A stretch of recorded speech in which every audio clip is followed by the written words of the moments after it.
Welcome, Toshi. Welcome, Gary, to the Well Vegan Travel podcast.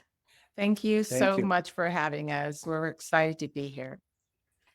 I am thrilled to have you on because I stumbled across your YouTube channel a few months ago now when I was going down this rabbit hole of teardrop trailers. That's a weird thing to be going down a rabbit hole on, but I was. And then I stumbled across your videos. And then once I realized that, Toshi, you are vegan and basically your life has just been like travel in many different Yes. ways. I knew I wanted to have you on the podcast because I think what you're doing is super inspiring and I'm sure people will really appreciate it. So I know we're going to talk about your life and your travel life in depth, but if you wouldn't mind, each of you giving our listeners just a little bit of a very brief overview. Toshi, would you mind starting? Sure. Let's see. Where do I begin? We've been flight attendants for a number of years, a pretty long time. And we met while flying. I was a brand new flight attendant. Gary had been flying for 4 years. He was a senior flight attendant. But yeah, we started flying together. We became very good friends. We ended up getting married 5 years later and moving here to New Hampshire. It's been quite a journey, but we enjoy flying our trips together. We're one of those weird couples that enjoys having our days off and our work time together.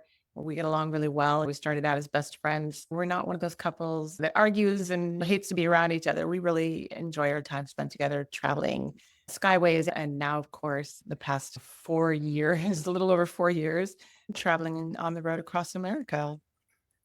Fantastic. And Gary, would you mind sharing what inspired you to become a flight attendant in the first place way back then? Let's say it's funny to become a flight attendant. I was in school and a bunch of people were going to an interview for an airline and they talked me into going with them. And most of us got hired. It was just a mistake. And it just seemed like something that was very interesting to do. I just decided to go with it. And yeah, it's been quite a career for me. It's been pretty interesting and it's been great. I'm really glad that I didn't turn that opportunity down because otherwise I would have met her. I am too. I'm really impressed with how the airline that you still work for, I believe, or they allow you, they must schedule you on most of the same flights, all of the same flights. Like, how does that work? I'm surprised at that. So it's actually a process called buddy bidding. And it is a way that we're able to bid our schedules purposely together so that we have our trips together and our days off together. Buddy bidding allows us to fly as much as we want together. So usually it's an entire month's schedule. Gary's technically my boss at work. He's a purser. So we bid the positions that we prefer. So he prefers to fly purser. And then as we bid for our trips, the seniority for both flight attendants goes to the most junior flight attendant, which would be me, being 4 years his junior, 4 years company seniority. So he comes down to my level, so to speak, and he only gets to hold what I can hold. What we say is if someone is buddy bidding with you and you're junior, then it must be love because they're not getting the schedule that they would normally want to get because he's not going to be flying the high time lucrative flights. He's going to be flying the lesser flights just to fly with me. Yeah, it's love, I guess. I see it. I see it through this webcam for sure. What does it normally look like in terms of your schedule? By the sounds of it, your schedule is released on a monthly basis. Do you work like 7 days on, 3 days off? Because, of course, you also do incredible highway travel as well. And we'll talk about that in a minute. How is it set up in a way that allows you to explore the US and your backyard? Because you need more than 1 or 2 days in a row in order to Oh, be able to do yes. that. Mhm. It is a situation to where we are able, because of our seniority, we have a number of years with the company. So we are pretty much free to choose our days off and choose our flight path and not have to worry too much about whether we're going to hold certain days off. And it also gives us an opportunity to have a lot more time off than probably the average flight attendant with less seniority. It gives us plenty of time off. We can make our schedule what we want to make it. So if we want to fly to Brazil, then we fly to Brazil. And those trips are longer. So that gives us more time off at home. And then we bid our trips back to back. It's called back to back. So we're bidding, let's say, 2 trips to Sao Paulo in a row. So then we're flying 8 days in a row. And then we can finagle our way to have 2 weeks off after that, which is great. It gives us plenty of time to hit the road in between trips. I see. And Gary, would you mind sharing the kind of destinations that you go to? Because Toshi alluded to this, you actually do long haul trips, correct? Yeah, pretty much. Yeah. So I do a lot of South America trips out of New York and Argentina, Sao Paulo, Rio. Recently, I've been flying a little bit of India to Delhi, and that's very long haul. That's like a 15-hour trip, 15 hours there and things like that. So I do a lot of those. I still enjoy flying to Europe, like Spain and Paris and things like that also. Fantastic. Do you have anything to add to that, Toshi? He enjoys, I think we both do. We pick the trips that we love based upon food. Our travel is food based. And he loves going to Argentina for steaks. That's the one time that he gets to go and have all of his red meat and all of his steaks and everything. And he really enjoys his time there because he can just have a really great meal. I'm not traveling anywhere for a steak, clearly. And it's not my favorite destination simply because there are very few vegans in Argentina. So finding vegetables at a restaurant is not very easy. It's not my favorite place to go. If I may interject, I think our favorite place to travel together is probably Sao Paulo, because Sao Paulo's got a very great vegan community there. They do. And they just have great food. Yeah, Sao Paulo's pretty neat. I've found a number of places that I enjoy going for dinner. They have vegan flea markets, like vegan farmers markets, vegan fairs. There's a place that you can go to, I think it's in Brigadeiro, and they have a fair once a month on a Sunday or a Saturday.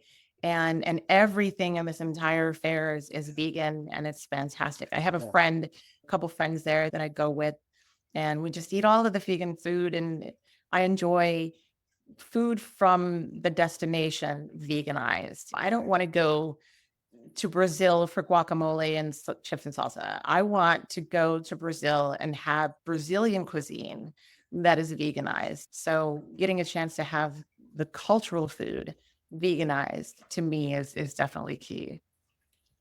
It's not always easy to find, is it? Funny, because like Paris, for example, it has tons of amazing vegan restaurants, but there are not that many that are veganizing French cuisine. Very true. I find it very frustrating. There's definitely some great restaurants, Same. but yeah, you can often really have to go out of your way to find the things that you're looking for, as you said. So up until 2020, I'm guessing you were just working, and maybe in your time off, you would come to maybe the home from where you're speaking to me from today. But then something happened in 2020 that made you decide to switch things up. Can you talk us through that? Yeah, in 2020, we had an opportunity because of everything that was going on in that time. Our company gave us an opportunity to take almost 20 months off from work. Wow. Yes. Yeah. And because of the different programs that was being offered to the company, they gave us a stipend to be able to take the time off and things like that. And financially, we were able to do so. And during that time, that's when we had the trailer built for us to start traveling. And we've always liked to do that. And we'd always like backpacking and traveling with backpacks through, Europe and through Asia and things like that. So we had the trailer built, and we'd never really seen the United States. We discussed that, and that's when we started taking off in our trailer. Yeah. It's been wonderful. Yeah. That was a great opportunity, an opportunity of a lifetime that we had to take advantage of. They offered us not full pay, obviously, but we had a stipend. We had the opportunity to keep our benefits, our medical, our insurance, all of that. Wow. So it's like, why on earth would we not take advantage of that? We had 20 months to play with on the road. And the YouTube channel was born out of our friends and family worrying that we weren't quarantining at home. What are you doing? You can't be out there in the wild. So we started the channel just to let them know that we were safe and well so they could see where we were. We just started posting videos and they could see we were safe and enjoying ourselves. So can you tell us a little bit about your Teardrop trailer? Maybe just define Teardrop trailer for those that don't know. And maybe, yeah, just describe what a Teardrop trailer looks like and like how you live in it. Gary, would you mind? No, not at all. The Teardrop trailer, the one we purchased, is more, how do I put it? It's more of an off-road trailer. We pull it behind our Jeep.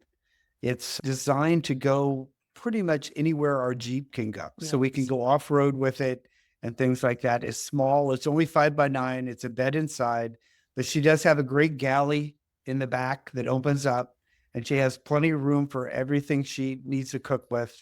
We have a great awning, so we have great outdoor space. And yeah, we just enjoy being the outdoors, and we have a space to sleep on. We don't have to sleep in a tent. It's pretty much it. We've been tenting and camping for a long time since we met, and just not sleeping on the ground, it's a plus. And Toshi, why did you decide to go small rather than to get like something more like a fifth wheel or an RV or something like that? What made you decide to go to the Teardrop trailer? I went down a Teardrop trailer rabbit hole. Like the kitchen, if it's not clear, is actually outside. So you kind of like the trunk of a car, you lift it up and then you have this kind of kitchen in front of you. So you're really cooking in the elements, you're cooking in the rain, although you probably have a little bit of protection from the rain by the trunk, for want of a better word. Can you talk to that? You know, I am not a fancy girl. I don't need bells and whistles. I enjoy backpack camping. I enjoyed our times that we were in Indonesia, we were in Thailand, we've been everywhere, in Mexico, camping on the beaches. And for me, that's an adventure. That's fun. I love just not taking a shower for 5 days. I'm okay with that. He's more of a princess. He needs a shower. 5 days. I've done it. I've done it. Right. Yeah. She prefers not to. Well, So for me, I grew up camping as a kid. My parents were very much into that. And my dad was always just get dirty, let the kids just go play and have a good time. And so for me, that's what camping is. So I wanted to still feel like I was camping and still feel like I'm out in the elements in the wild and not be so protected. I don't necessarily want a penthouse on wheels. I don't really need a fancy place. And the outdoor kitchen is actually challenging. So it's something different coming from having worked in a professional kitchen, having had a wonderful kitchen at home. I enjoy the challenge of the elements, trying to cook. I'm not a fan of cooking in the dark so much, but I've cooked in the snow. While it's snowing on me, I'm sitting here trying to cook dinner. That's fun and exciting to me. Wow. When you had this incredible 20 months off, did you take just one big trip, or would you do a month and then come back home and do your washing and get cleaned up and then go out again? Like, how did you do that, Gary? what happened was at the beginning of this, we ordered our trailer. We had it built, and it took them 9 months to build that. So we had a bunch of time to plan for taking off when we picked up our trailer. And during that time, we spent a lot of time just in the kitchen every day. At 3 o'clock in the afternoon, we were home. It was nice to be at home and enjoy it. So we would start cooking every day at 3 o'clock in the afternoon. And it was an event every day. We even had every single day of the week tagged for a certain specific type of meals. Sundays was supper. So the evening would be a traditional dish that mom would make, like meatloaf or mac and cheese or what have you. And then Mondays were ramen night, and Tuesdays, tacos, of course, Taco Tuesday. Wednesday, what was Wednesday? I don't know. There was always an Italian and Mediterranean moment. Fridays were always pizza. And then Saturdays was like Americanos, whatever we wanted to make there. This time off that we had, we literally just enjoyed it was all centered around food. So farmers markets and running through the grocery store to get the staples. And then 3 o'clock comes, there's a cocktail in hand, there's jazz on the stereo. We have a vinyl player, of course. And then we just spend the entire day cooking and creating. It was and fun. having fun. It was a lot of fun. Yeah, it was. I do miss that. We were very fortunate to have the opportunity to do all of that. And when you started traveling, were you going out for just a couple of weeks at a time, or did you go and just do one huge, massive, long trip once your trailer was finally ready? The trailer was during the whole thing, there was a supply chain issue. So it took the trailer longer to be built. They had a supply chain issue with steel and rubber and the items that make up a trailer, they couldn't source at certain times. So the trailer took a little bit longer to build than we had anticipated. The idea was to be on the road for the full, technically we're supposed to be 6 on the road months. for 6 months Yeah. without coming home, just going from East Coast all the way to the West Coast. And then we were hoping to maybe dip down into Mexico at some point or up into Canada and Alaska. But it took a while for our trailer to be built. And then we were recalled early to come back to work. So we didn't get the full amount of time that we were presented. We had to come back a little early. So we were all the way out in Utah and had to speed back to get back home. Yeah, so it was definitely, But we got almost 3 months, 3 months solid on the road. yeah, 3 months Yeah. straight without you returning home. It was incredible. Yeah. So, It was yeah. amazing. Wonderful. And something I'm wondering, what is a day in the life like for you when you are in your little Teardrop trailer? What are the kinds of things that you're interested in doing? I think from your YouTube channel, you seem to like national parks. Are you always staying in campsites? I'm just curious if you can give me a little bit of a window in what life is like when you are in the trailer and when you're having a really great day. We actually did the bucket list national parks. There's a few more on the list, but we actually prefer what's called boondocking. And that's finding an area where there's no natural resources, or should I say no man-made resources. There's no electricity, there's no running water, there aren't any facilities for showers and bathrooms. We're just out in the woods, all alone with nature and all the critters that entails. And we prefer being off grid. And that is just our wheelhouse. We enjoy hiking. And of course, I'm always foraging. I'm always digging. My nails are constantly full of dirt because I'm always digging in the dirt, looking for mushrooms, medicinal herbs. I have definitely found a love there that I truly enjoy. Yeah, a lot of that's spent playing cards, me beating him at gin rummy and hiking and all of that. Yeah. Fantastic. And Gary, something I'm curious about is like how you divide things that need to be done, because there's always, from what I've watched on YouTube, there's always like tons of errands to do when you're living out of a vehicle, whether it's washing or constantly washing up because the sink is so small and things break. I've heard on very often because you're moving on this kind of like bumpy surface and, Right. and things just break more easily. Like, how do you tag team all of this stuff when you are living in a small space? Maybe you're just so good at it because you've been doing it for so long. I can imagine you in the galley on the actual plane and having to work as such a team. Maybe it just easily translates to being in a Teardrop trailer. Can you talk to any of that? Oh, yeah, very much so. It does. Being on a plane, working together, it really does. It's a tag team. I don't cook. No, she does most of the cooking, and I'm happy that she does that because I'm fed very well. She does a great job. I do the cleanup.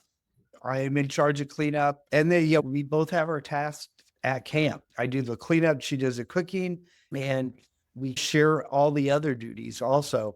And it works out pretty well for everything. And there's days that when we're traveling, probably every 2 weeks, we try to find a campground that has laundry facilities and different things like that, that we can actually spend a day, maybe two, get all our laundry done, get everything cleaned up. And It's reorganization day. and it's a reorganization day and a relaxing day, Yeah. relaxing for us to get things done. And then we're back on the road again.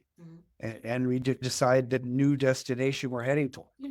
That's another question that I have for you. Like, how do you plan for your travels? Because it can sometimes be hard to plan for future travel when you're actually traveling yourself. And I'm imagining that maybe you don't have access to great internet while you're doing all this. So That's what true. resources do you do? And do you have any tips or tricks on how to plan for travel while you're actually like busy traveling?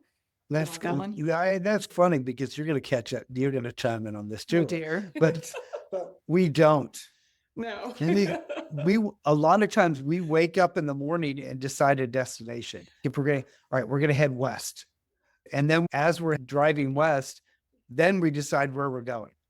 We take the Anthony Bourdain Yeah. stance Yeah. on no reservations. Yeah. So we don't. we don't make any reservations at any park, no matter Yeah. how popular, like No. Yellowstone, it doesn't matter. We show up. We have one rule, and it's called arrive by 5. Gary does all of the driving because that's what he enjoys doing. He hates my driving, but he does all of the driving.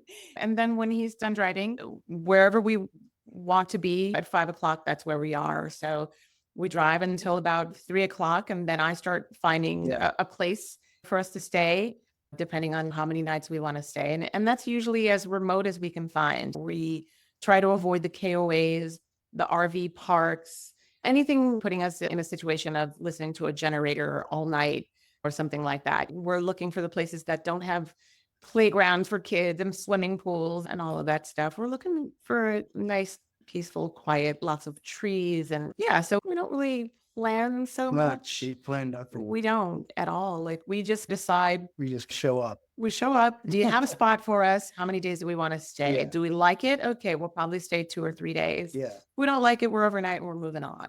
Right. I can't imagine what that would be like. My partner said he loves to plan, and that's one of the reasons why we can run like luxury vegan tours, because he is so Right. good Yeah. at planning. But I will say sometimes, can't we just go with the flow? Can't we just go with the flow and just see what unfolds? Love it.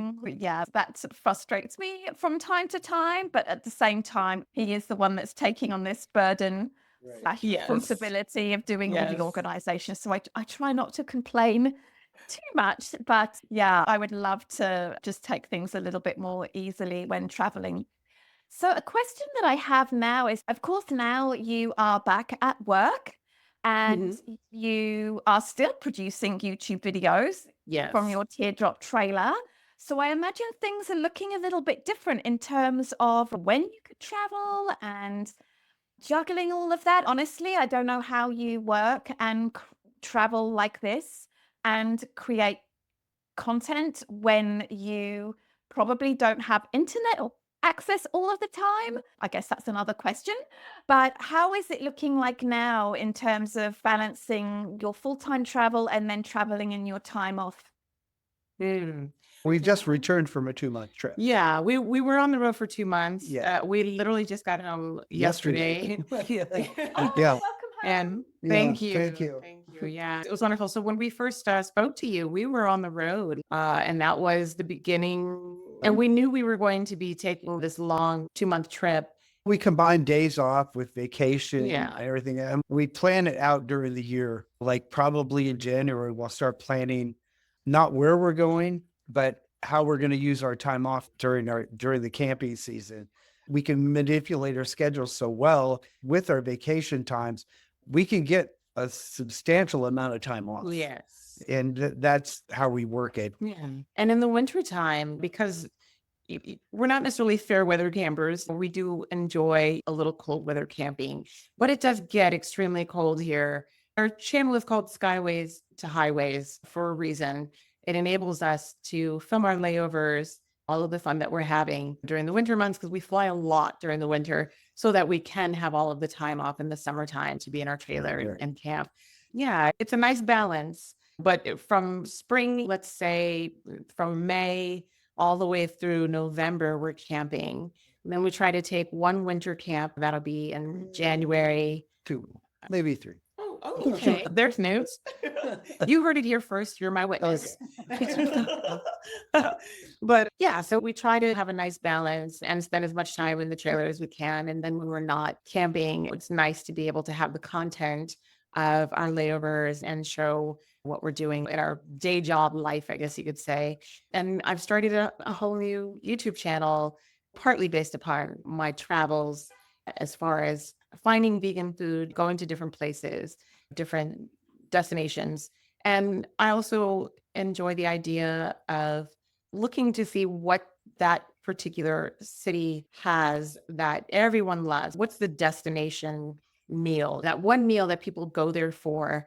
And then usually that's a meal that I can't try. And it makes me frustrated. I want to try these meals and I can't. So I take them home and veganize them and make them accessible for everyone. So I'm looking forward to doing that. My first 2 episodes will be Madrid and Barcelona. And then the next one after that will be Rome. I'm taking food that you can't try on these layovers and veganizing them and having a great time doing it. Would you say that the two of you are more organized and productive than average people? Because right now, I cannot even fathom managing all of this. I would love to say that. I However, mean, we were probably the biggest procrastinators ever. oh man, are we terrible? We're bad But no, procrastinators. yeah, we juggle it. We do, but I can't Yeah. say that we're very organized. I No. think a lot of people think we're organized, Huh. but if they see our trailer right now, if I could take you with us outside and show you what our trailer Yes, looks like right no, now. we fake it very well. We do. We do. We do. Yeah.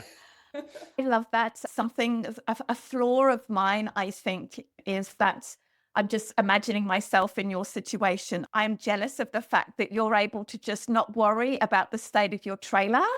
And honestly, it's not that important. There are other things that are more important. Exactly. But for me, if I woke up and I saw that washing up needed to be done or some other errands that needed to be done, I can't not do them. It's a blessing and a curse. I sometimes wish I could just let go some of those things. So I honestly think that maybe because you don't worry so much about those things, it allows you the time to focus on essentially what's really important. True. Oh. Also, too, though, it does get us in a little bit of a bind. For instance, the other night, I forgot a few things that I left out at camp, and we got a raccoon. And we had a trash panda that literally scratched up our trailer.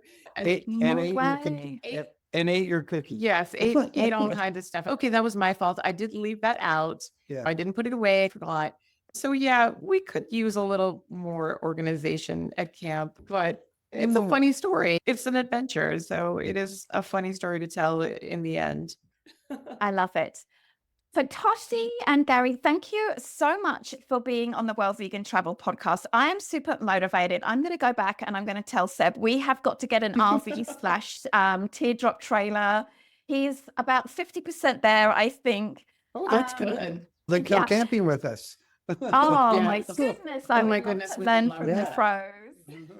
And I know you do so many things. You've got so many projects, 2 YouTube channels, all sorts of things. You've got lots of little business ventures in them that are coming up. Would you mind sharing with listeners all about that so they can keep on top of all of your things you've got going on? Oh gosh, there's a lot going on. I have to admit, I don't sleep a lot and I have all kinds of ideas running through my head on a regular basis. I think the first thing is our spice blends line that we began with all of that time off that we had initially when we started this journey. We just came up with this where we felt there was a need to have just one particular spice blend to rule them all. Everybody has a pantry in their kitchen. You have a ton of different spices. You've got the garlic and the onion and the this. And sometimes it's hard to figure out how much of everything that you're putting in unless you're following a recipe. And we just found that it was so much easier to just have one particular spice blend that goes seamlessly with everything. Italian, Asian, Mexican. We really just wanted to simplify the process at this point. And so we just started dabbling and put together a few different blends that we just truly loved. And we started sharing it with friends. And they were like, hey, wait a second, this is delicious. You should probably sell this. And we're like, no, we're just making it for ourselves. And then it snowballed into an actual business. Our first initial couple of sales, because we make the batches fresh before we're selling them. We don't have a large stock. We don't have a big giant home or storage place. So we make them fresh and then we go sell them. We've made all of the money back that we initially invested. We've gotten some extremely good feedback. So we're having a great time with that. Also, the cookbook that we've been working on, that's another thing that we started. You've been working on the cookbook. I do all the tasting. Very important job. It's going to It is be, very going to important be job. meeting to approve. Yes, exactly. Yes. I'm a taster. Definitely. And that was born with him, me asking him, what do you want to cook Yeah. today? What do you feel like eating today? And he'll give me his favorite meals, and I will take those and get as close to the original dish as I possibly can, but vegan. Because when we were quarantined, he literally was missing all of the meals that he normally enjoyed himself. Honestly, it was like spaghetti carbonara. That's his Yeah. favorite entree, like his favorite dish. Only at certain destinations. Oh, well, yes. Only in Rome I have spaghetti. So when he wants fried chicken, I make fried chicken, but I just make it vegan. I don't miss fried chicken at all. I do that with mushrooms, and it comes out surprisingly well. No one eats boiled chicken or plain chicken. Nobody eats just plain old chicken with nothing on it. Everybody, even Colonel Sanders, says it's 11 herbs and spices. So if you season the food properly and handle it well, it's going to be very similar to what you're used to. It's not the chicken that tastes good, it's how you season it. And my kryptonite is unseasoned food. If it's not seasoned properly, I'm not eating it. And I don't want anyone to have my food and it's not seasoned properly. What are the plans for the cookbook in terms of when will it be released? Are you Oh, still gosh. working on it, or is it just Oh, like a yeah. passion project? Yeah. It is a passion project. Yes, and Yes. So, So yes, definitely still working on it, still plugging away. I am a little bit of a perfectionist, so I'm constantly tweaking. I'm a mad scientist, I guess you could say. So I'm constantly thinking I can make this better. And so it's almost never finished because I want to rework things. I take some time away from it and then I want to revisit it and say, I can tweak it in this manner and make it even better. There's got to be a point at some time here where I just say, okay, it's finished and it's done. I'm hoping by the end of the year that I will start working on the beta testing. I have 6 people that have volunteered to take my recipes and literally just put them through the paces and give me feedback on whether it's a done recipe and it came out perfect every time or whether it needs more work. And then I'll go back to the drawing board. I certainly hope by this time next year that I have a finished product in hand that we can start working on. We actually have a few vendors who are eager to actually sell the cookbook. So hopefully, while they're still interested, we'll get this done. So I've got a lot of work to do this winter. I have to be home in order to create these. I can't do that while I'm flying. So I'll probably not fly a ton while I'm trying to get the finishing touches on these recipes and get them out there. I love it. And Gary, do you have any plans for the YouTube channel? Because you're growing in subscribers, which is amazing. Would it be a goal to quit the day job and work on that Prime?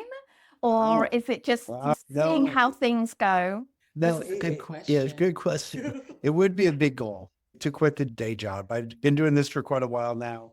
Yes and no, because I think the only problem with that is because I have so much seniority now, I want to do and go wherever I want to go. But yes, I would love to, move on eventually and probably fairly soon. Let's hope. We're looking. But Yeah, they've got exactly. you by the golden handcuffs right now. Is that Kind of, right? Yeah. Hoping to move on soon. And I would like to go a little bit more full time with the trailer. And because she would be allowed to fly wherever I might be, and I can pick her up anytime. That's a thought we've talked about. So that could be something in our future fairly soon, hopefully. This is a really Yeah. tough job to leave, especially when you get to a certain seniority to where your life is what you make it. You fly when you want to fly, you're off when you want to be off, you go where you want to go. It's really tough to give that up. And that's the trap of this job because it's just so easy to enjoy. There are flight attendants who have been flying longer than I've been alive.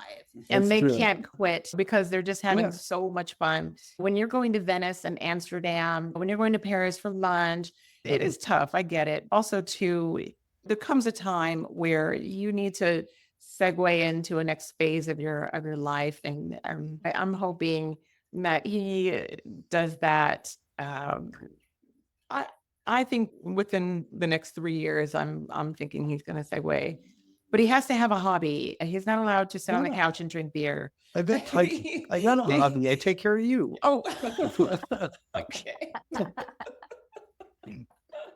Fantastic. All right.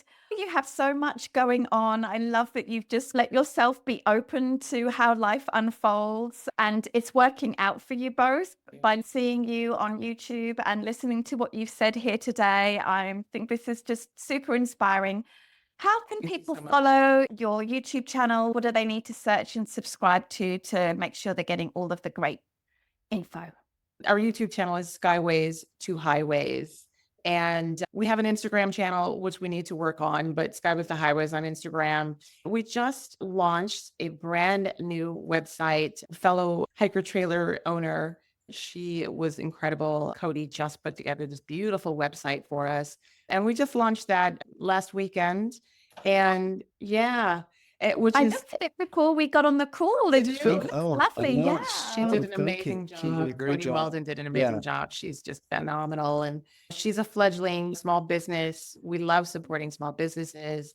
And so this was really a long time coming. We've been working on getting this done for quite a long time. So you can check out our recipes, you can purchase our road dust, and there's a blog on there to where I'm going to be blogging about our travels, flight attendants. You can see some of our videos. And yeah, that is skywaystohighways.com. And you also have the other channel you just Yeah. launching. Yeah, so the new channel, which would be Wonderful, Wander with a full belly, Wonderful Vegan Eats. That will be the new channel that we're beginning. And I'm looking forward to doing that. I don't know how I'm going to find the time, but I'm going to get the time to start uploading some videos soon. But that's my little vegan baby right there, to where it's going to be focused on Just cooking. cooking, foraging, finding really great vegan restaurants in other countries, and also in the United States. One of my favorite vegan restaurants actually is in the United States, in Brattleboro, Vermont. One of your. Okay, one of ours. It's actually one of his Oh, favorite restaurants. it's got to be one of mine. Yeah, Chef Nick in Yeah. Brattleboro, Vermont. It's called Vegan AF. It is Oh. one of the most phenomenal restaurants, and AF as an awesome food, because the food is amazing. Yes. Well, It is. So yeah, we'll be reviewing that restaurant, of course, and interviewing Chef Nick there at Vegan F and Brattleboro, and hopefully other restaurants as well, other chefs. And yeah, I'm looking forward to doing that. Farmers markets, of course. I love going to farmers markets and talking to farmers because they're my superheroes. So that channel will be all encompassing of all of that, but food centric, of course. And I'm looking forward to that. I love it. Yeah. Thank you so much for joining me on the Well Vegan Travel podcast. I hope our paths cross in future. That would be totally awesome. Thank you. let's do